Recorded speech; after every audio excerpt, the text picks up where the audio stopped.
సంబంధించి నిన్న పాపం ఆయన చెప్పాడు, ఎవరు రవిచంద్ర చెప్పాడు ఏమని, అసలు కరైకల్కి తమిళనాడు బోట్లకి సంబంధం ఉంది రవిచంద్ర, ఒక్కసారి తమిళనాడు బోట్లు కరైకల్ ద్వారా ఫిషింగ్ హార్బర్ ద్వారా ఆపరేట్ అవుతాయా లేదా అనేటువంటిది నువ్వు నెట్ కొట్టి తెలిసిపోద్ది, ఎవరు చూడబడ్డా, నేను నెట్ కొట్టా, దీంట్లో ఉంది మీకు చూపిస్తుండా, అక్కడ కూడా చూపిస్తాం, నెట్లో ఏమొచ్చిందో చూడండి.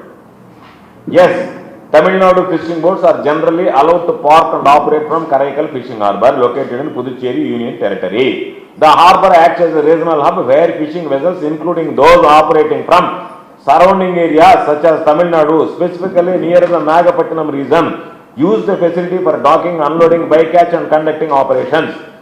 Regional usage. Karaikal Harbour accommodates a significant number of mechanized fishing boats with operations extending across the coast, frequently serving vessels from neighboring Tamil Nadu. ఇది నేను చెప్పింది కాదు, ఇది నేను మాట్లాడింది కాదు, ఇది గూగుల్లో ఉండేది. ఇంకో సెర్చ్ కొట్టాం గూగుల్లో, మళ్ళా దాని మీద కూడా అదే వచ్చింది. Karaikal fishing harbour in the union territory of Puducherry accommodates both Pondicherry and Tamil Nadu fishing boats. The harbour is heavily congested due to large number of mechanized vessels, including those from neighboring Tamil Nadu, causing boats to be parked in 3 to 4 layers. It serves as a shade landing spot in the region. Shade landing spot. కాబట్టి అసలు ఆయన ఏం మాట్లాడాడు, అసలు కరైకల్ ఆడుంది, తమిళనాడు ఆడుంది, తమిళనాడుకి కరైకల్కి సంబంధం ఉంది, అసలు కరైకల్లో డిఎంకే పార్టీ ఉందా, డిఎంకే పోటీ చేస్తుందా అంటే మీరు అదేమంటే పట్టకాల్చి మా ముఖాన్ని పట్టకాల్చి ముఖాన్ని వల్ల మీ మసిని మీరు కడుక్కోవాల్సినటువంటి సమయం ఆసనమైంది కాబట్టి దానికి సమాధానం చెప్పాలని అడుగుతున్నాం తప్ప మేమయ్యా మీరు నేరుగా మేము చెప్పిన పేరు కాదు, మీ ప్రాంతానికి సంబంధించి ఆ గ్రామ మత్స్యకారుడు చెప్పినటువంటి పేరు. మీరు ఎంతసేపటికి కరైకల్కి సంబంధించినటువంటి దాంట్లో ఏమి సంబంధం, తమిళనాడు బోట్లకు సంబంధించి అని చెప్పన్నారు. కరైకల్కి సంబంధించి ఆర్టికల్స్ ఇచ్చాం, కరైకల్లో ఉన్నటువంటి మత్స్యకారులు తమిళనాడు ప్రాంతానికి సంబంధించినటువంటి మత్స్యకారులు కలిసి వెళ్తారు, వేటాడుతారు, ఫిషింగ్ హార్బర్ షేర్ చేసుకుంటారు. దానితో పాటు ఎక్కడన్నా 8 కిలోమీటర్స్ లోపల వచ్చింది అని అంటే వాటిని ఆ ప్రాంతంలో ఉండేటువంటి ఫైబర్ బోట్స్కు సంబంధించినటువంటి చిన్న సన్న మత్స్యకారులు ఇబ్బంది పడతారు కాబట్టి వాళ్ళు ఆగ్రహం వ్యక్తం చేస్తారు. అది ఎక్కడైనా ఉంటుంది.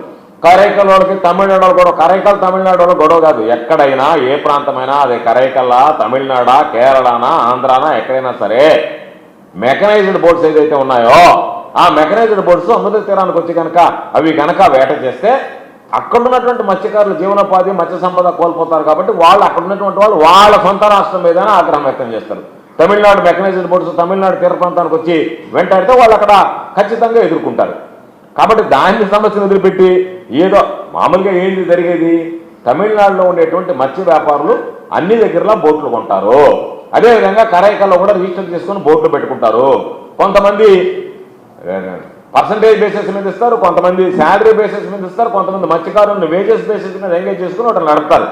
కాబట్టి దాన్ని ఏదో అసలు సంబంధమే లేని మీరు సంబంధం ఉన్నట్టుగా మాట్లాడాలనేటువంటి చిత్రీకరించి అసలు కరైకల్ వేరు తమిళనాడు వేరు, తమిళనాడు బోట్లకు సంబంధం లేదు, కరైకల్లో డిఎంకే లేదు కాబట్టి ఈ క్వశ్చన్ రాదన్నట్టుగా మాట్లాడుతున్నారంటే దాని అర్థం ఏంటంటే వాస్తవాలని కప్పిపుచ్చేటువంటి ప్రయత్నం చేస్తున్నారు, వాస్తవాలను దాచేటువంటి ప్రయత్నం చేస్తున్నారు, నిజాలను దాచిపెట్టి ఏదో వక్రీకరించాలనేటువంటి ప్రయత్నం చేస్తున్నారు అనేటువంటిది నిన్న మీ ప్రెస్ మీట్ లో స్పష్టంగా.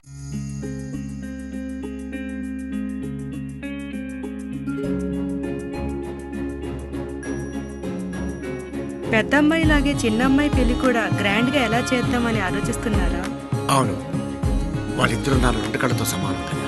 మరి ఇంకేం, అంజనా ఇన్ఫ్రా ప్రాజెక్ట్స్ లో చేసిన ఇన్వెస్ట్మెంట్ తోనే మన పెద్దమ్మాయి పెళ్లి చేశాం. అవునుగా, మరి అలాగే చిన్నమ్మాయి పెళ్లి కూడా చేసేద్దాం. అంటే అంజనా ఇన్ఫ్రా ప్రాజెక్ట్ లో మళ్ళీ ఇన్వెస్ట్ చేద్దాం అంటావా? మళ్ళీ కాదు, మళ్ళీ మళ్ళీ. Hello hello hello sir. Hi sir. Thank you. You are welcome. Thank you so much. మా కార్యాలయం చిరునామా GR Orchid, door number 26-1-1920, flat number 40, opposite Krishna Chaitanya college, mini bypass road, Gomathi Nagar, Nellore. Phone number 8978978936. Anjana infra project నమ్మకమైన సంస్థ, విశ్వాసమైన లాభాలు. మన ఎంపికే మన భవిష్యత్తు.